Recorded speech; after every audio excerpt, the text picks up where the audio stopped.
Бисмиллахиррахманиррахим. Ассаламу алейкум, урматтуу бир туугандар. Тууган уруктан кол үзгөн адамдын бул дүйнөдөгү акыбети тууралуу. Абу Бакранын Аллахындан ыраазы болсун айтымында Аллахтын элчиси, ага Аллахтын салаваты жана саламы болсун минтип айткан: азабы кыямат күндө да бул дүйнөдө да боло турган күнөө залым кылып чектен чыгуу жана тууган уруктан кол үзүү дейт. Абу Бакранын Аллахындан ыраазы болсун айтымында Аллахтын элчиси, ага Аллахтын салаваты жана саламы болсун минтип айткан: азабы кыямат күндө да бул дүйнөдө да боло турган күнөө залым кылып чектен чыгуу жана тууган уруктан кол үзүү. Карым катыш мамилеге жооп кылып, карым катыш кылуу чыныгы карым катыш эмес экени тууралуу. Абдуллах бин Амр Аллахындан ыраазы болсун айтымында пайгамбарыбыз, ага Аллахтын салаваты жана саламы болсун, мындай деген: карым катыш кылган адамга жооп кылып, карым катыш кылуу бул чыныгы байланыш эмес. Туугандыктан кол үзүп койгон адам менен карым катыш кылуу чыныгы байланыш. Дайыр кайталап коелу туугандар. Карым катыш мамилеге жооп кылып, карым катыш кылуу чыныгы карым катыш эмес дейт. Эгерде биздин бир туугандарыбыз биз менен абдан жакшы болсо, биз алардын кылып аткан мамилесинен уялып, ой эми буларга жакшы жооп кылбасам болбойт деп, анан ошондон кийин биз мындай мамиле кыла турган болсок, бул чыныгы карым катыш эмес дейт да. Чыныгы карым катыш ошол сизден кол үзүп кеткен бирөөтолу, сизден үмүтүн үзүп калган, жардам күтпөй калган, такыр алыстап калган тууган менен барып, сиз биринчилерден болуп мамиле жасап, карым катыш кылсаңыз, жакшы мамиле кылып, мүмкүн колуңуздан келген жардамды берип, материалдык жактан болобу, моралдык жактан болобу, же жөн эле жакшы бир сөздөрүңүз менен болобу, биринчилерден болуп жакшы мамиле кылып алаканы баштай турган болсок, ошол чыныгы карым катыш дейт да. Абдуллах бин Амр Аллахындан ыраазы болсун айтымында пайгамбарыбыз, ага Аллахтын салаваты жана саламы болсун, мындай деген: карым катыш кылган адамга жооп кылып, карым катыш кылуу чыныгы байланыш эмес. Туугандыктан кол үзүп койгон адам менен карым катыш кылуу чыныгы байланыш. Залым зыянкеч тууган менен карым катыш кылуунун пайдалары тууралуу. Залым дейт да, зыянкеч тууган менен карым катыш кылуунун пайдалары тууралуу пайгамбарыбыз саллаллаху алейхи вассаламдын хадистери. Бул китепте мусулмандын адебинде Абдушүкүр Нурматовго Алла ыраазы болсун, бүт бардыгын жана салават саламдардан бери бизге түшүнүктүү болуш үчүн саллаллаху алейхи вассалам деп айтып атпайсызбы? Ошонун мааниси түшүндүрүп кетиш үчүн бул жакта бардыгын кыргызча кылган да. Алланын элчисине салаватты кыргыз тилинде айтабыз да. Бул китептечи. Баро бин Азиб Аллахындан ыраазы болсун айтымында бир чөлдүк адам келип пайгамбарыбызга: "О Аллахтын элчиси, мени бейишке киргизе турган амалды үйрөтчү" деди. Пайгамбарыбыз, ага Аллахтын салаваты жана саламы болсун: "Кыска болгону менен чоң маселени сурадың. Баш байлануу адамды эркиндикке чыгар, кулду куткар" деди. Ушундан кийин тиги киши айтат экен да: "Кулду куткаруу менен баш байлануу экөө бирдей эле го, кандай айырмасы бар?" десе, Алланын элчиси айтат экен: пайгамбарыбыз, ага Аллахтын салаваты жана саламы болсун: "Жок, башы байланган адамды эркиндикке чыгаруу бул кулду азат кылуу. Ал эми кулду куткаруу болсо, кулду эркиндикке чыгуусуна жардам берүү.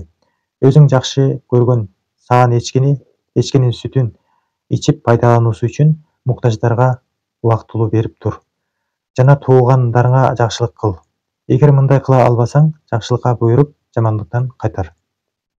Андай да кыла албасаң, жаман сөздөн тыйылып, жакшы сөздү сүйлө" дейт. Түшүнүктүү эле болду болуш керек, Өзүң жакшы көргөн нерсени дейт да, бирөөгө ыраа көр дейт да. Өзүң жакшы көрүп, жана саап ичип аткан саан эчкини ошону муктаждарга берип тур дейт да. Убактынча ушуну ичип тур деп, ошол чоң сооп болот экен. Анан жакшы сөзүң болсо дейт, ошону сүйлө дейт да. Жамандыктан тыйылып дейт. Туугандарыңа дейт да, мындай жакшы мамиле кыла албаса, дагы бир сере кайталап коеюнчу. Баро бин Азиб Аллахындан ыраазы болсун айтымында бир чөлдүк адам келип пайгамбарыбызга, ага Аллахтын салаваты жана саламы болсун: "О Аллахтын элчиси, мени бейишке киргизе турган амалды үйрөтчү" деди. Пайгамбарыбыз, ага Аллахтын салаваты жана саламы болсун: "Кыскача болгону менен чоң маселени сурадың. Баш байлануу адамды эркиндикке чыгар, кулду куткар" деди. Тиги: "Бул эки иш бирдей эле го" деп деди. Пайгамбарыбыз, ага Аллахтын салаваты жана саламы болсун: "Жок, башы байланган адамды эркиндикке чыгаруу бул кулду азат кылуу. Ал эми кулду куткаруу болсо, кулдун эркиндикке чыгуусуна жардам берүү. Жардам берип коюу дагы ошо кулду азат кылуу болуп жазылат экен да, ошо жардам берип койгон үчүнчү. Өзүң жакшы көргөн саан эчкинин сүтүн пайдалануусу үчүн муктаждарга убактылуу берип тур жана туугандарыңа жакшылык кыл. Эгер мындай да кыла албасаң, жакшылыкка буйруп, жамандыктан кайтар. Андай да кыла албасаң, жаман сөздөн тыйылып, жакшы сөздөрдү сүйлө дейт. Жакшылыкка чакыруу, жамандыктан кайтаруу, даават кылуу да. Алланын буйруктарына намазга чакырып коюу. Бул жакшы иш экен. Ошого эгер тууган урук менен карым катыш кыла албасаң, же эч ким жок болсо, өзүң саап ичип аткан жок болуп ошондой бере албасаң дейт да бирөөлөргө. Же жанагыдай кулду азат кылганга мындай жардам бере албасаң дейт да, анда жакшылыкка буйруп, жамандыктан кайтар дейт да. Андай да кыла албасаң, жаман сөздөн тыйылып, жакшы сөздөрдү сүйлө дейт. Жакшы сөздү сүйлөп коюу ар бир эле адамдын колунан келет да, анткени тил менен айтып коюш бул эң жеңил да.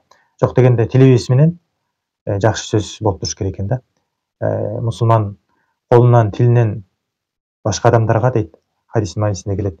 Башкаларга зыян жетпесе, ошол чыныгы мусулман дейт да. Ошо колдон, тилден зыян жетпесин, пайда жетсин да. Ошондо биз жакшы иштердин кылуучулардан болот экенбиз да. Ошондо биз садака кылган болот экенбиз. Ассалому алейкум, туугандар. Туугандар менен жакшы мамиледе болуу үчүн тегин билүү зарыл экендиги тууралуу. Тегин билиш керек экен. Жубейр бин Мутимдин айтымында ал Умар бин Хаттабтын Аллах андан наразы болсун миңбарда минтип айтканын уккан. Санжыраңарды билгиле. Тууганыңар менен карым катышта болгула. Аллахка ант болсун, эгер эки тууган туугандыгын билсе, бири-биринин аброюна шек келтирбейт эле. Жубейр бин Мутимдин айтымында ал Умар бин Хаттабтын Аллах андан наразы болсун миңбарда минтип айтканын уккан. Санжыраңарды билгиле, тууганыңар менен карым катышта болгула. Аллахка ант болсун, эгер эки тууган туугандыгын билсе, бири-биринин аброюна шек келтирбейт эле.